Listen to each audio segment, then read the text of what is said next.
At the very start of the film, we see this girl, Sita, doing something totally insane. She literally opens up a dead man's grave with her brother and lies down in it. What? Girl, who hurt you? This ain't science. This is therapy waiting to happen. She wanted to find out if bad people really get punished after death, or if it's all just a bedtime story adults use to scare kids. Her brother helps out, like a supportive lunatic, seals the grave, and casually takes a seat next to it, like they're just chilling at a park. Inside the grave, Sita turns on a camera. Because, of course, what's an existential crisis without some vlogging? But what they don't notice is that a snake is slowly slithering its way into the grave from above. And her genius brother? He doesn't even see it. Bro had one job: watch out for snakes, but apparently he thinks danger is just a concept, the reason behind this graveyard stunt. Sita's dark past: she had watched both her parents die in a bomb blast right in front of her eyes.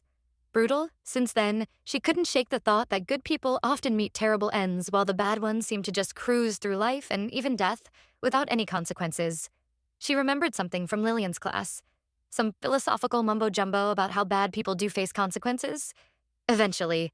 But Sita, she wasn't buying it. She was like, nah fam, I'm doing my own research. After her parents died, Sita and her brothers were dumped in an orphanage. It was there that Lillian, a teacher, tried to feed them those comforting moral stories about how the wicked always suffer in the end. Sita, though, wasn't having it. She decided she was going to prove Lillian wrong and took her brother Adil into the forbidden room. Now, this room wasn't just any room. It had major do not enter unless you want to die energy, rumor was. Anyone who went in vanished. Like poof. Gone. And Sita? Oh, she ran toward that danger like it owed her money. They stepped inside, it was pitch black, like can't see your own hands kind of black. And then it got weird. The moment they went in deeper, Sita and Adil couldn't see each other anymore. Worse, they couldn't even hear each other. Cue creepy tunnel vibes. Worried about her brother, Sita stumbled forward and then, bam, a child appeared. Scared, shivering, ghostly. But wait, plot twist. It wasn't a child, it was a soul, and not just any soul. When he said his name in a freaky tone, Ismail. Sita's brain short-circuited. Honestly, if this ghost kid auditioned for horror movies, he'd be booked for life. Terrified, Sita bolted out of the tunnel, only to find Adil waiting for her with some villagers. They were all back at the orphanage soon enough. But Sita couldn't stop thinking about that creepy ghost kid vibe. Why was Ismail's soul stuck in that tunnel? Curious, and slightly traumatized, she started spying on the teachers and staff. Listening, watching, being low-key nosy. One day, jackpot. She overheard a conversation between a teacher and the caretaker that spilled all the beans. Turns out the orphanage was built by some filthy rich guy. Not to help kids, but for his own messed up reasons. He'd pick out the vulnerable ones he liked. And the rich creeps he associated with? They abused them. Horrifying stuff. Ismail had been one of those kids. His life was taken from him by evil people, and now his soul was trapped in that tunnel. And guess what? Sita found out that Adil was next. Like, can we talk about the teachers for a sec? How y'all gonna work at an orphanage and casually let a ghost child pick out his next victim like it's a lunch order? Anyway, Sita panicked. She ran off to save her brother, but before she could reach him, they reached her. The staff, clearly in on this dark mess, grabbed her and locked her in a storeroom. And not just any storeroom. This one had sealed doors and windows. Now, did Sita cry? Nope. Did she give up? Also, nope. She MacGyvered her scarf and started smashing the window like a total badass. Girl was like, I may be traumatized, but I'm also resourceful, suckers. And she did it. She broke out. As soon as she was free, the caretaker showed up. Oddly not to stop her, but to hand her some money and important stuff. The message was clear. Get your brother and get the heck out of here. The caretaker also told Sita where they were taking her brother. Without wasting a second, Sita dashed into the forest like a woman on a mission. Huffing and puffing, she finally reached the road where Adil was being taken. And then, bam, she stubbed her toe on a rock. Girl, saving your brother is heroic, but maybe watch where you're running. Nature's out here throwing hands, anyway, like a boss. She used that rock to distract the driver and snatched Adil from the vehicle. Boom, rescue mission successful. Cut to 10 years later, we see Sita all grown up, now working at an old age home. But despite the time that had passed, her mind was still trapped in the memories of losing her mom and dad. She couldn't shake the belief that good people meet the same end as the bad ones. In her eyes, the afterlife had zero customer service. No rewards for the good, and no punishment for the wicked, not even a suggestion box. So now, Sita was hell-bent on proving her theory once and for all. And who did she pick for this twisted science experiment? None other than the old man who used to run the orphanage, the same creep who abused helpless children. Yeah, That guy was now wasting oxygen in her old age home. Sita started by collecting all the evidence of his filthy deeds. She spiked his drink, got him to confess every disgusting thing he'd done, on camera no less, and then watched him die with the weight of his sins. If Karma had a YouTube channel, Sita just went viral. Love Bai, as he was known, had children who knew about his crimes. But since he was swimming in money, they never said a word. Classy, right? After his death, none of them even showed up to mourn. His funeral was held right there in the old age home. How poetic. Adil was the one who helped bury him. But Sita, she wasn't done. She needed to know. Would this scumbag face consequences in the afterlife? So she went to the grave, the same scene we saw at the beginning of the movie. Lying down in that grave, Sita turned on her mobile to record everything. Adil, bless him, told her to call if anything went wrong, and then sat near the grave to keep watch. Sweet, right? Suddenly, a snake started slithering toward the grave. Adil spotted it just in time and yanked Sita out. Talk about a literal wake-up call. But the strange thing? While Sita was in the grave, absolutely nothing happened. No thunder, no spirits, no ghosts shaking chains. Just silence. That's when she had her epiphany. Her theory was right. Bad people don't face punishment after death. Period. So she takes her story, her proof, and her recording to a morning show, ready to drop the mic, but then, ouch. When they played the video, nothing showed up. Nada. Turns out Adil had deleted it. Plot twist of the century, folks. Sita rolled up like, here comes the truth, and Adil hit her with, not today, Satan. Devastated, Sita screamed and cried. She turned to Adil like, why would you do this to me? Adil, being the voice of reason, said he didn't think it was right. He told her that doing all this only gave more attention to evil and made people lose respect for what's good. Then he dropped the bomb. You're not a good person either, Sita. Yikes. Someone get some ice for that burn. He reminded her that she didn't do her job properly at the old age home, that it was her duty to care, not experiment with graves like a dollar store Ghostbuster. Sita was crushed. She went home, grabbed a picture of her parents, and cried her heart out. As she sobbed, she thought she heard someone calling her. Laopai's voice. She followed the sound into a room, but when she got there, no one was inside. Laopai was dead. Goosebumps, right? Then she closed the door, and bam, she heard the voice again. Spinning around, she saw a shadow creeping closer. She realized it was one of the old women from the home.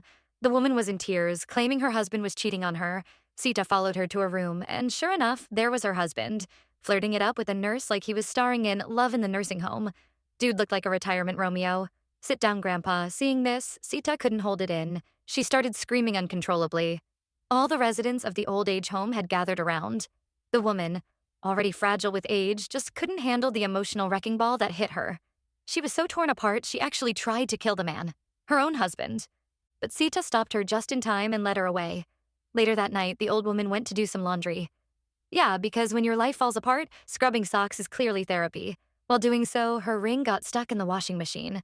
When she leaned inside to get it, she accidentally pressed a button. And, bam, the machine started. She died right there in the laundry.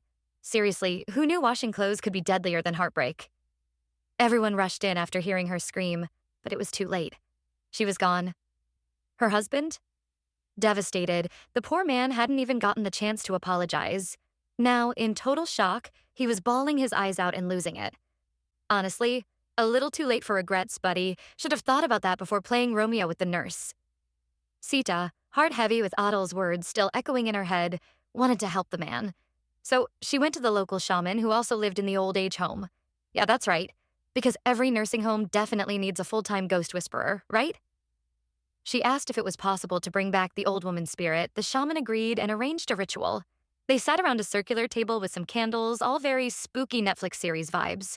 But they were one person short. So naturally, they asked Sita to join. Sita was scared out of her mind, but got strong-armed into participating. Sita girl. When they said, community service, this wasn't what they meant. The ritual began, and boom. The soul of the dead woman entered the shaman. Suddenly, the shaman started speaking in the exact voice of the dead wife. Goosebumps? You bet. Her husband jumped in, desperately trying to apologize. But the ghost wife was not about that sorry life. She said, oh, you think it's that easy? You're not getting forgiveness until you kill the woman who betrayed me with you. Ma'am, calm down. You're dead. Not on an episode of Snapped. Sita immediately felt the vibes go from Scooby-Doo to The Conjuring. She begged the shaman to stop, but then... Plot twist. All the old people around her started speaking in the voice of the dead woman, chanting, "Kill that woman." Oh, heck no, Sita noped out real quick. She jumped up, blew out the candles, yanked the curtains open, and broke the ritual like a boss. Then she ran to find the nurse to warn her. Just as Sita found the nurse and was about to spill the paranormal tea, the old man stormed in, ready to commit murder. Sita quickly dragged the nurse into a room and locked the door. But wait for it. There was already a man inside the room. He stabbed the nurse in the stomach, killing her instantly. Just wow. Then he looked at the old man and asked, "Why did you kill this innocent woman?" The old man, clearly off his rocker, replied, "I don't want pain after death. She asked me to punish the girl, so I did." Sita, standing there in total horror, started doubting everything. And honestly, same. At this point, even Scooby-Doo would quit the mystery. Sita felt like she had just watched her own morning talk show. Good Morning with Sita, where the dead spilled the tea. But hey, she couldn't really prove anything during the show. Not whether dead people actually get punished or if it's just a dramatic ghost rumor. Curious and slightly obsessed, she turned to her trusty sidekick. The internet. What she found shocked her. After her broadcast, tons of people were apparently blown away by her and started repeating her little ghost summoning experiment. And this time, oh boy, some weird stuff started happening. People began recording bizarre, unsettling things. From certain graves, you could actually hear screams and cries, like actual yelling. And from others, nothing but peaceful silence. Chilling, right? This meant one thing. After death, yes, really, punishment is real. Cue dramatic gasp. Sita couldn't believe her eyes. But instead of relaxing with a cup of tea like a normal person, she thought, wait a minute, why didn't this happen with Lao Bai? Asterisk. Because apparently, normal people ask why ghosts aren't screaming. Determined to get answers, she immediately dug up Lao Bai's grave. Because that's not creepy or illegal at all, right? But what she saw next nearly stopped her heart. Inside the grave? Nothing. Not even Lao Bai's bones. Bro vanished like got drafted into the Ghost Olympics. Suddenly, the dirt and dried leaves from the grave started falling on her, trying to bury her alive. Screaming, she scrambled to escape and dug a hole in front of her, like this woman had a backup escape route or something. She crawled in, making her way through the dirt tunnel, but just as she looked back, bam! The soil behind her caved in and blocked her exit. No turning back now. She kept crawling forward, and eventually she found a tunnel. A full-on, this should not exist tunnel. And wouldn't you know, it was the same tunnel where she had once seen Ismail. But wait, it wasn't even located in the same city anymore. This tunnel must be part-time mystical portal, part-time confusing Airbnb listing. Sita began to think maybe she was hallucinating. Maybe the lack of oxygen was playing tricks on her brain. But just then she heard Ismail's voice, clear and familiar. That voice pulled her back to reality, or whatever ghost version of reality she was in. She stepped deeper into the tunnel and came across a window. Yes, an actual glass window in this underground fever dream. Outside it, she saw a scene from her childhood, and there they were. Her parents, standing and waving at her. Sita broke down. Her heart cracked open. She started crying. And honestly, same girl. If I found a ghost tunnel that played reruns of my childhood, I'd sob too. And in the very next moment, poof. All those things vanished into thin air. The tunnel turned back into its regular spooky self. You know, just your average nightmare hallway again. Sita kept moving forward. And then, oh boy. She started hearing Lao Bai's regrets and screams. Yep, straight up tortured soul type screaming. As she moved deeper, Sita ran into her old friends from the orphanage, and guess who was standing right in front of them? Ismail. Yep. The ghost guy with more trauma than a soap opera cast. Sita thought, okay, this has to be a hallucination. She remembered what she'd read. Ghosts only appear if you believe in them. So she shut her eyes like a kid trying to disappear during hide and seek and told herself, there's nothing here. I see nothing. I'm just here for vibes. But when she opened her eyes, boom, orphanage kids. Again. Like, girl, when the ghosts start showing reruns, maybe it's time to believe. Suddenly, Ismail stepped forward, clearly in drama king mode, and started scolding her like he was her disappointed ex. He barked, "Why did you leave me that day? Didn't you get it? I was terrified. Someone was chasing me." Okay, Ismail, relax, you're dead. Not auditioning for a reality TV meltdown? Sita started freaking out. Again. Because of course she did, wouldn't you? And then she heard it. Something, or someone, was coming from above. Cue monster growls from the depths of horror sound. Design hell. Seeing the panic on her face, Ismail turned heroic real fast and told her, I'm not scared anymore, and you shouldn't be either. which is bold for someone who just admitted he was scared the last time and died. He said, "If you want to survive, jump in the tunnel with me." Now, this tunnel wasn't just deep. It was bottomless black hole deep. You couldn't even see the bottom. And yet the monster kept getting closer. So what does our brave Sita do? She jumps right in with Ismail, because what could possibly go wrong? Suddenly, bam, she woke up, flat on the ground right next to Lao Bai. Sita turned and freaked out. Lao Bai was lying right next to her. She looked around and thought, okay, what in the Freddy Krueger was that? She screamed like a horror movie queen and called for Adil. But guess what? Nobody came, typical. You get stuck in a grave with a possibly possessed corpse, and everyone ghosts you instead. Just when you think it couldn't get worse, a freaking snake slithered into the grave. Yep, a snake, because horror stories love a good serpent scare. It crawled up on Sita, bit her, and then slithered into Lao Bai's mouth. Like, bro, were you just looking for creepy Airbnb? And then, boom, Lao Bai sat straight up like it was Monday morning and his alarm just went off. Suddenly, someone smashed Lao Bai's head open with a hammer, like a watermelon at a summer fair, and tears of blood spilled down onto Sita's face. She was absolutely petrified. But guess what? This was just the beginning. Lao Bai's head was now a crime scene, and that's where the story ends.